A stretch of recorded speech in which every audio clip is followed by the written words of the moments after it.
Okay, so I am live on Facebook. Second attempt. We just tried just now with Reiki teacher Frans Stiene. Frans Stiene or Stein? How do you say your surname? Stiene.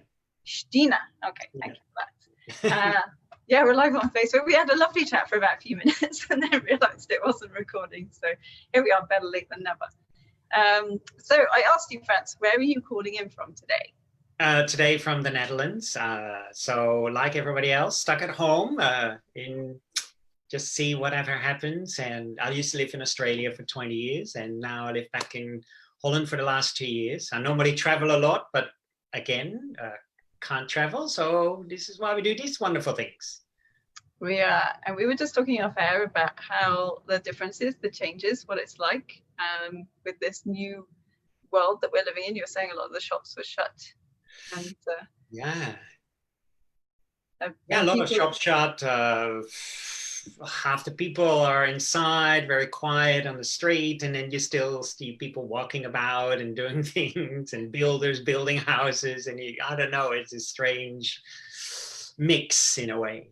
Yeah, and we met, 3 weeks ago? I did your Shippenden course up in the Peak District, and we were saying what perfect timing that course was. Absolutely perfect. Yeah, the course was just before, I remember we went on a Saturday evening. I wanted to go for dinner at the local restaurant, and the restaurant was full. It was packed. And then I came back to Holland and everything was shut. And it was just perfect to have a really great group of like-minded people and deep meditation practices and healing to prepare us actually for what happened. Yeah. Yeah, because that's what you do. You travel around the world teaching, right? I do, yeah. I've been doing that full time now for about more than 20 years. Cool. And there's something quite for me, there's something quite unique about you, because you've gone and done a lot of research into Reiki and about Usui and his life. And do you want to explain to people, because I don't think I've heard this either, actually, how did you get into doing so much research behind what Usui's experience would be, and what inspired you to teach the way that you teach? Well, when I first learned the system of Reiki about 23 years ago, and I was living in India and Nepal at that time for 2 years.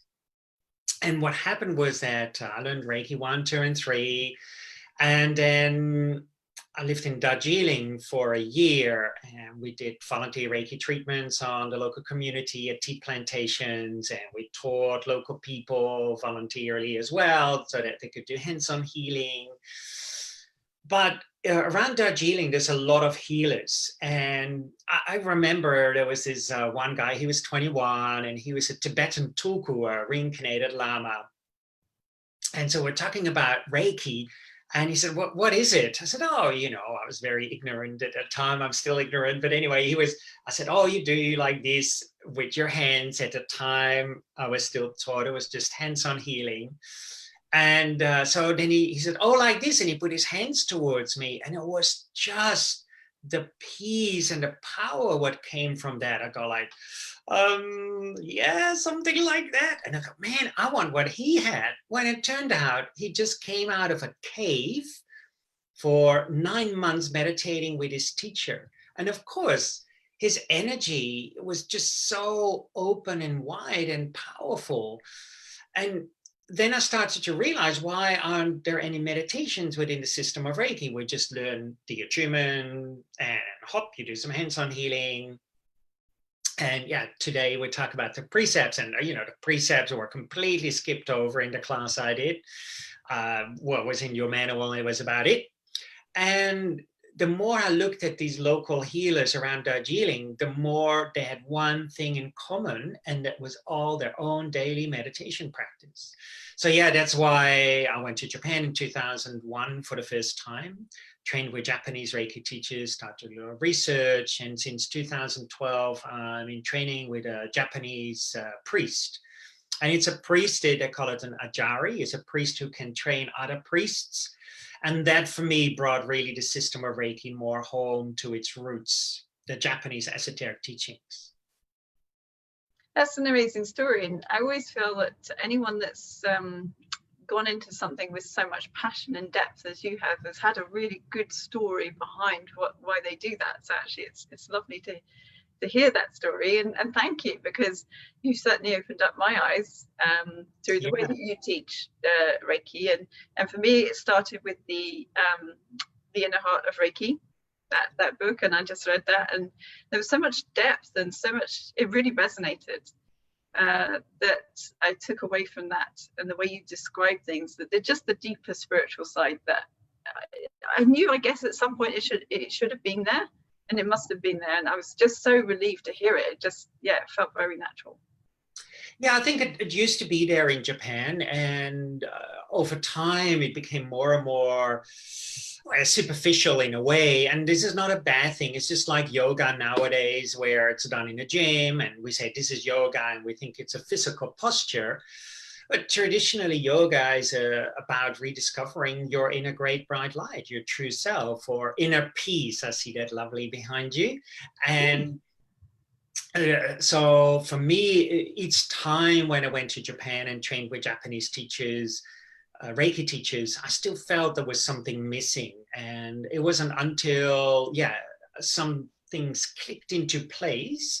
And then finally, also when I met my teacher in 2012, even that taking that deeper, where I thought, oh, now I come home, now I understand where this is all coming from, where Mikasui's teachings are coming from, and how it traditionally was implemented. And for me, it's still a journey. I'm still trying to learn more, and that probably will never stop, until the day we die.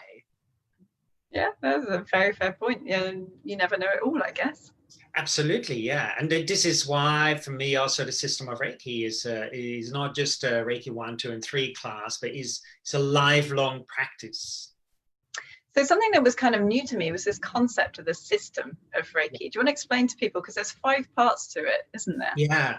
Well, normally when we say, someone might say, oh, I'm practicing Reiki. And what they really are trying to say is that they practice hands-on healing. I'm doing Reiki, but if we look at the system of Reiki, traditionally, of Mikasui's teachings, we see there's precepts, meditation, hands-on healing, symbol and mantras, and Reiju, or nowadays called attunement or initiation. So these are the 5 pillars, or the 5 elements of the system of Reiki. And so when I say I practice Reiki, then my question would be, well, what part are you practicing? Are you practicing hands-on healing? Are you working with the precepts? Are you doing the meditations? Are you working with the symbols and mantras, or Reiju? And so Reiki, traditional spiritual energy, and the word Reiki traditionally in Japan was the same as Kami, or Buddha nature, is your true self. Kami, often translated as God, but from a Japanese perspective, really your own inner divinity. And so therefore, if I'm saying I'm practicing Reiki, then we can say, well, I'm practicing spiritual energy, my own divinity. So for me is the practice of the system of Reiki, what is hands-on healing, precepts, meditation, symbols and mantras, and Reiju, helps me to rediscover that I am a divine being. Beautiful. I just think that in itself is a lovely, powerful experience to remember that. Well, absolutely, because most of the time we forget, we put these layers of anger and worry and fear around ourselves. And I think also this is why when we, as teachers or as practitioners, when our own mind becomes clearer, then we can also clearly explain it. So, therefore, for me, it's always also, it's not about just practicing, but it's also education. And for me, education is a really important element. So therefore, if I keep saying, oh, I'm just practicing Reiki and I'm just meaning hands-on healing, why not just say I'm practicing hands-on healing? If I would say this to a complete stranger and I say, oh, I practice Reiki, they would go, what? Or I say, I practice hands-on healing. Oh, okay. There's a very different way, and there's much more clarity in if I say I'm practicing hands-on healing. And the more clarity there is, therefore, the more peace. I like your title of today's interview, and also that you have it behind you. And for me, that peacefulness is so important. What often we forget. peace is who you are. Yeah, absolutely. Yeah. Who you are. So we're going to talk today about the 5 Reiki precepts and just give people an insight, whether they're Reiki trained or not, and how these precepts can help you experience more peace in your life.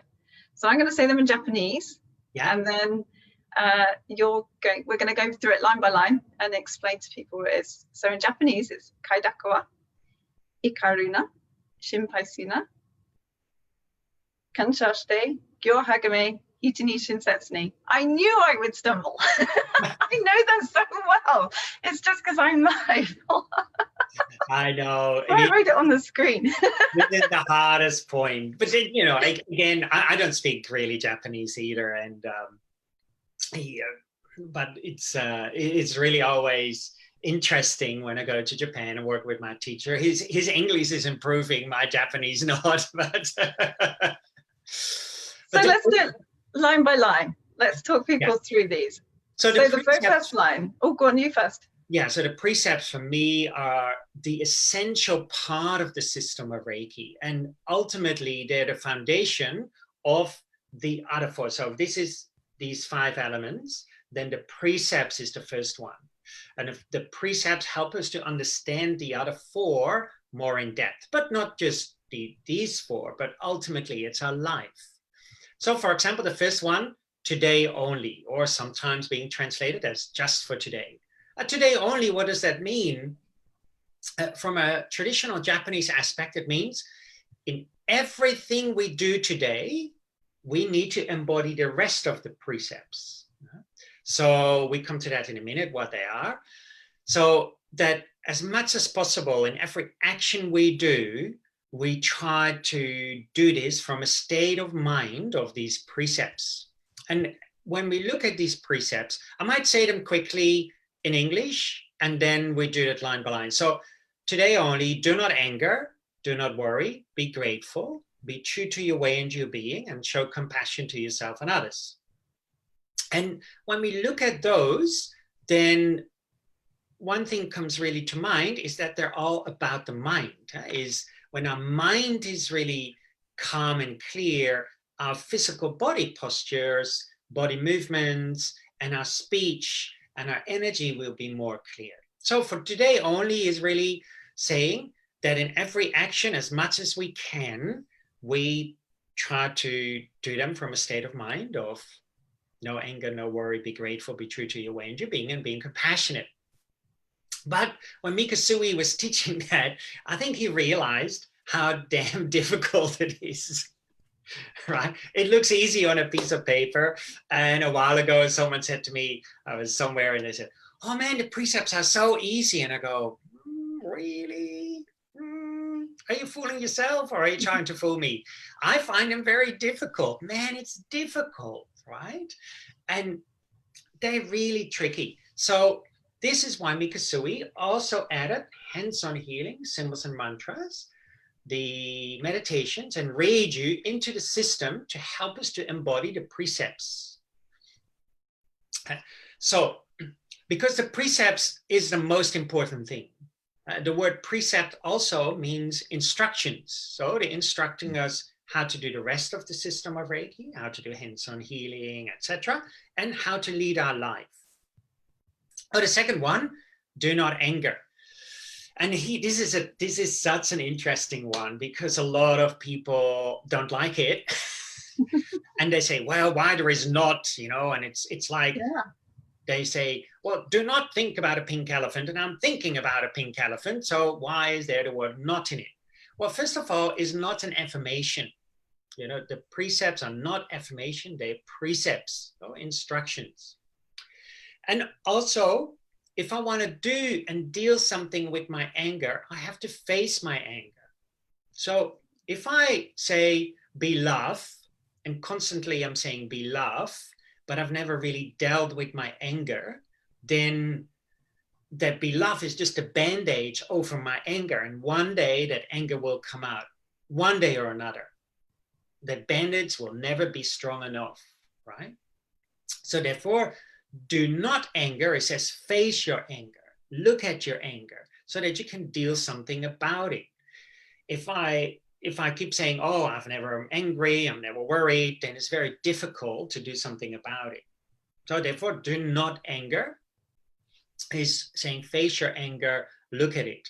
So it means don't push it down, don't bottle it up, right? Because then we will explode. It also says, do not follow it, right? That doesn't say it either. It says, do not anger. So what happens is when that anger comes up and we try to work with it and deal with it, we can use some of these other techniques to almost let it go, right? And the more we use these practices, the easier it is to let it go. So the anger comes up, but we're not activating that anger, right? We're not getting involved with the anger. We feel the anger coming up and we see it for what it is, but because we're not touching it, it dissolves by itself. And normally we keep touching this anger. You did this to me, and then we stay angry for a week or for 2 days or the whole day. Is difficult, as we all know, is bloody difficult, right? And therefore, we have the other practices to help us with it. But the more we do this, the more we train ourselves not to touch the anger, to just be the observer, the less it will overwhelm me, and therefore, the more peaceful I feel. I always say to people, if you feel angry the whole day, do you feel tired or exhausted at the end of the day? Or you feel exhausted? It's the same with the next one, do not worry. If you feel worried the whole day, do you feel exhausted and tired, or do you feel energized? Do you feel exhausted? Yeah, and that one's really relevant, the do not worry, at the current period of time, because a lot of people are jumping into their imagination and future projecting and just living out all these worst case scenarios of what might happen. So let's talk about worry. Well, worry, you said it already, is really about the future, right? And the future is as uncertain it can be, as we all know. We were in this lovely Cotswold class, or not the Cotswold, but Cromford. I'm hopefully being in the Cotswold in November later in the year, teaching a retreat. But worry is projecting to the future, and so the future is really uncertain. We can say, oh, next week is going to be okay, but maybe it's not. Or we can say next week is not going to be okay, but maybe it is. So therefore also, same thing, do not worry, And I love the Dalai Lama's phrase. He said, if you worry about something, you have two choices. If you can fix it, stop worrying. If you can't fix it, stop worrying, because you can't do anything about it. And this is really it. And again, my mother is worrying a little bit. And I said, Mom, if you worry so much, you can't be happy. You can't feel peaceful. And therefore, you ruin your own day. Very much. And my sense is that people think that worry is going to get them somewhere. It's going to achieve something. And more often than not, it doesn't. It takes you away from the present moment. Yeah. It takes you away from being effective. You get very distracted by your thoughts. Yeah. You're not really there to make any kind of smart decisions that maybe you need to make. But I mean, this is it. I mean, then we're not really there. And what happens when we're not really there, then of course that has an effect in your relationship with your wife or husband or with your kids. They say, hey, where is dad? Oh, dad is worrying. And hello, no, dad is not home because he or she is not really there. And therefore that, has a big effect on your community. What is, first of all, your community, your friends and your family, what therefore has an effect on it. Yeah. So do not worry. Again, not an easy one, quite difficult, specifically in these situations. And therefore, again, Mikusui in the system of Reiki taught very specific meditation practices. One, for example, Joshin Kokiho, breathing in the Hara, a center inside your body, just below your belly button, to center yourself. If I feel more centered, then that crazy worriness around my head will soften. Yeah, great technique. and something I've been using a lot to stay really grounded and really present, to support others generally. So next we've got Kanshashte. Is that all right? Be grateful. Yeah, but this is another really interesting element. And normally we say, oh, I'm grateful for my cup of tea, and I'm grateful for my phone, or I'm grateful for whatever. But really, we also have to include everything in being grateful. Grateful for being sick. I mean, this is a true story. A couple of years ago, I was teaching in New York. And it's a fantastic place I go to when I'm in New York just to eat. It's called Italy. It's really busy, and they've got great food, and the tables are very close to each other. And I'm sitting there with some friends, and next to me is two ladies and a young child, maybe 11 years old. And their food is being served. I'm still having the menu, and what the woman has looks really nice. So, excuse me, what do you have? And she goes, oh, this and this and this. And she goes, do you want to taste? And she handed me one piece and to taste. I said, well, that's very kind of you. And then she says something. I don't know, we started to talk. And she said, well, I have cancer, and I'm really grateful for my cancer. And I said, okay, can I ask you why you're saying that? I said, this is unusual. Not many people say that. And she said, I realized that I got cancer for many different reasons. So I said, I divorced. I had a very destructive relationship. She said, I was a high, whatever, I can't remember, but she had a really busy job. She said, I quit my job. She said, cancer helped me to see that my life was not in order. And so I'm really grateful. She said, I'm still having cancer, she said, but I'm feeling happier than I've been in years. And so therefore she was grateful for the cancer. And so this is nowadays, in fact, we have to be grateful for this situation. It gives us an opportunity to evaluate our life, evaluate the world, evaluate the community. We're definitely learning the things that are important to us. I'm so curious to see how everything will change after this, So there'll be some people that will come out shining, that we'll be very grateful for, because they've been amazing support and there for us. And there'll be some things that we'll realize it's ready to let them go. Yes, absolutely. Yeah.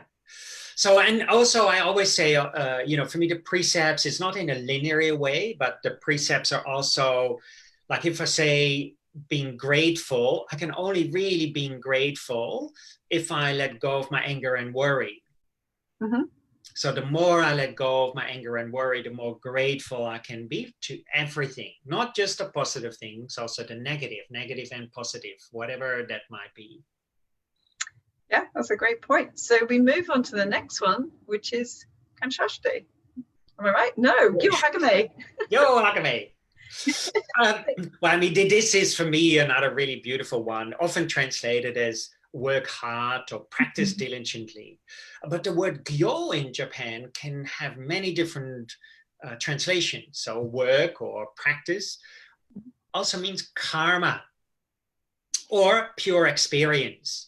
And the pure experience we have is always twofold. So therefore, often translated in being true to your way and your being. And that means my way is always changeable. I mean, now my way is drinking tea. Tomorrow, my way could be something different. Or I fall over and today I do hands-on healing on my knee. That's my way today. And tomorrow as well, because my knee still feels painful. But tomorrow and the day after, when it's much better, I might not focus so much with my hands-on healing on my knee. So my way is changing again. So way is changeable. Being true to your being is being true to your essence, the universal law, what is unchangeable.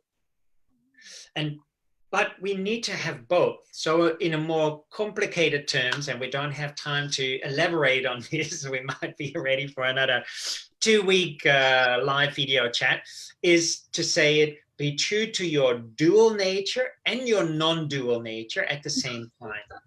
I love that. And it was so refreshing when I heard you say, be true to your way and your being in the class. For me, it was just so refreshing, because sometimes there can be, practices can be very rigid, and they can be what feels like quite strict and and conforming, and that never fitted for me. I always appreciated the flexibility to be who I needed to be in the moment.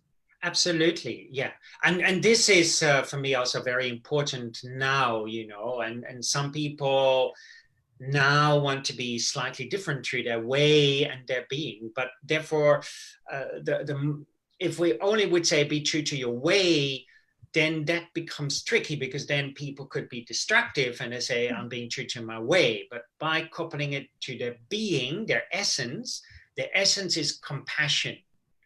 So therefore, I have to be true to my way, and therefore that underlying compassion. And that actually, that sentence therefore refers also to the next one, which is Hitni Shensetani. Yeah, often translated be kind to others. But here is a tricky one as well. You know, when we often see others as something separate from ourselves, but I belong to others, right? I can say, say that there is a couple of people at your place, and I'm saying, oh, here's Frans, and there are the others. But if we shift our perception, then you say, hang on, no, you and your friends here are the others, right? So we're both the others. So therefore, we cannot just say, be true or be kind to others. No, it has to be yourself. So, and this kindness, what really is being talking about, is true kindness. It's not just being kind, but is therefore the true compassion. And so show compassion to yourself and others, first to yourself.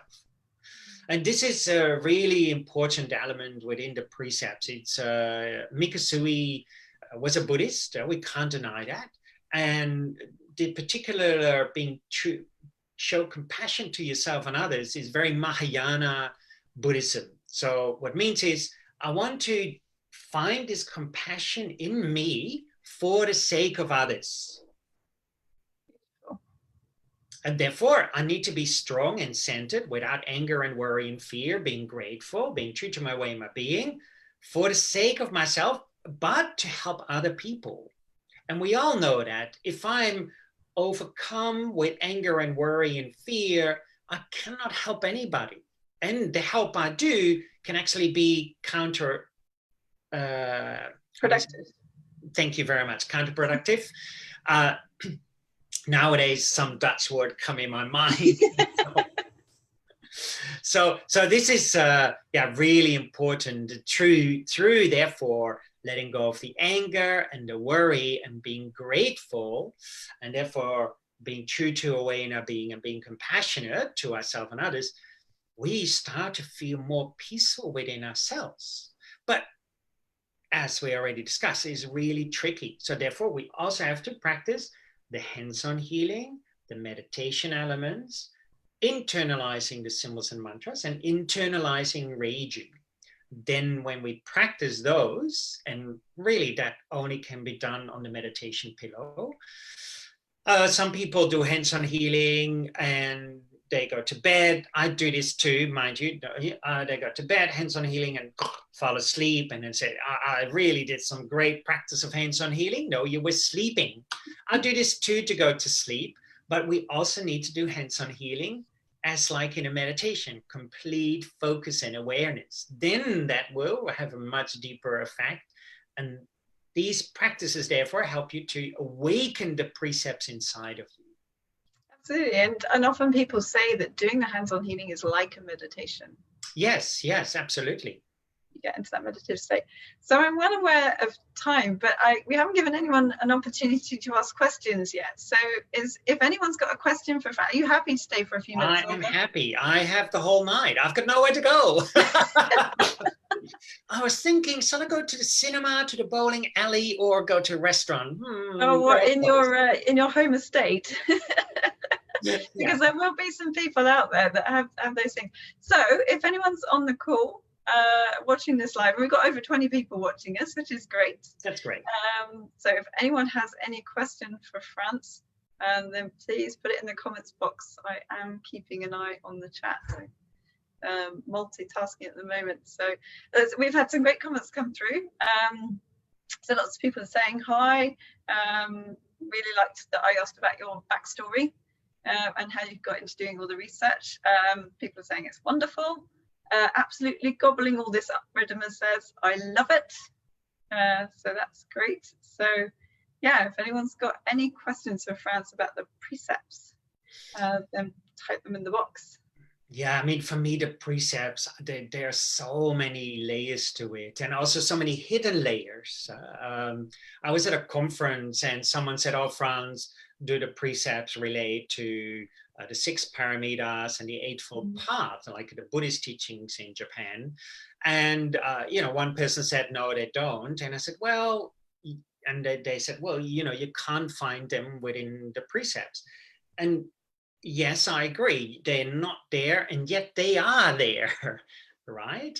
And this is looking not just at the superficial level of the words, but actually looking at the inner meaning of the precept. So, for example, if I'm less angry, what happens to my speech?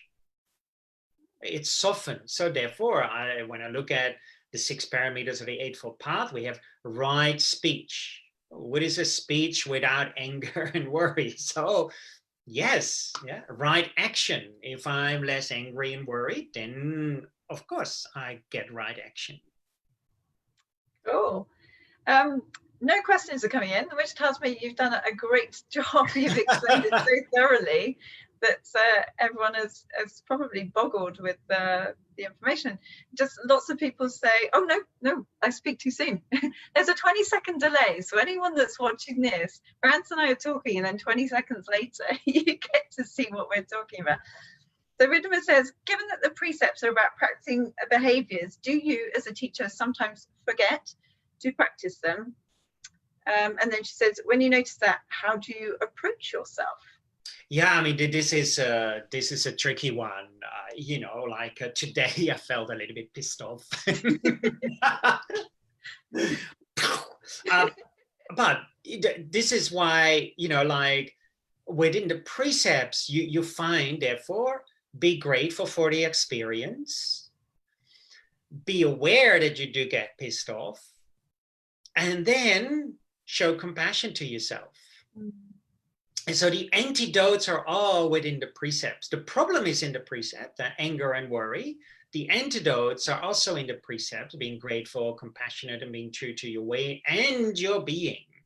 And this is a really important one. So yeah, then just look at yourself honestly in the mirror and say, okay. And then if we find it difficult to do just with our mind, then we can say, okay, I'm going to do some hands-on healing to calm my mind, or I'm going to do some meditation, Joshin Kokkiho, for example, to calm my mind, or I'm going to chant one of the mantras or internalize one of the symbols to calm my mind, or I'm going to perform or work with Reiju to calm my mind. And then we feel, oh, our mind. So these are also antidotes for the precepts. We're lucky because as teachers and practitioners, sometimes working with others is our own salvation. Yeah, I've given a Reiki treatment before and went, damn it, I needed that. Yeah, absolutely. Yeah. Sometimes I do a treatment and I think, man, I should give my client money. This felt so good. Yes. Well, there is a Japanese man, no, not Japanese, sorry, a Hawaiian guy. He created.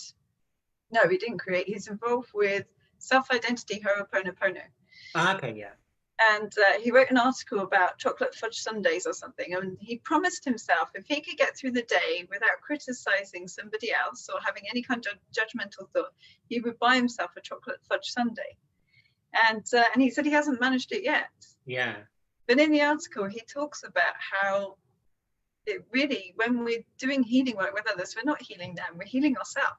Absolutely, yeah. So he said, actually, in reality, we probably should be paying our clients.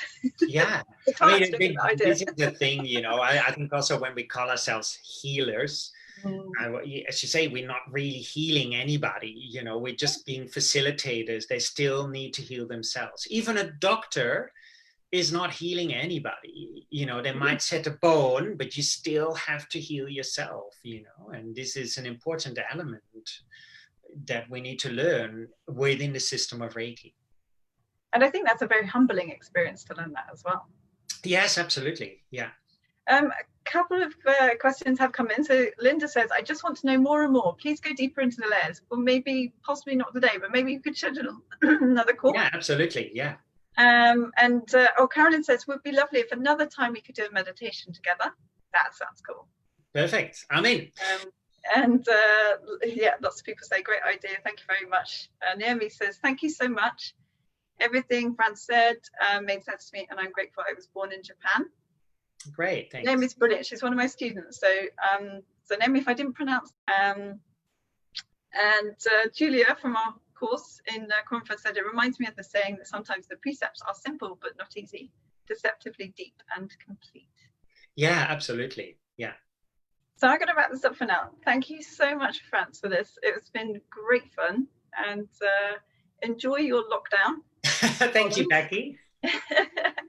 And yeah, let's chat about a time when we can perhaps redo this. We could be on lockdown for 3 months. We've got plenty of time. Well, actually, I spoke to this morning. I do also online stuff, and this morning I did a chanting session with someone in Australia, and they said the schools there have been closed now for they're going to be closed for 3 months.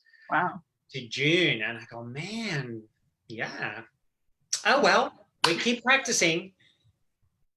Brilliant. I'll say goodbye, and we'll speak Becci. again soon. Take care. Okay, bye-bye. And I need to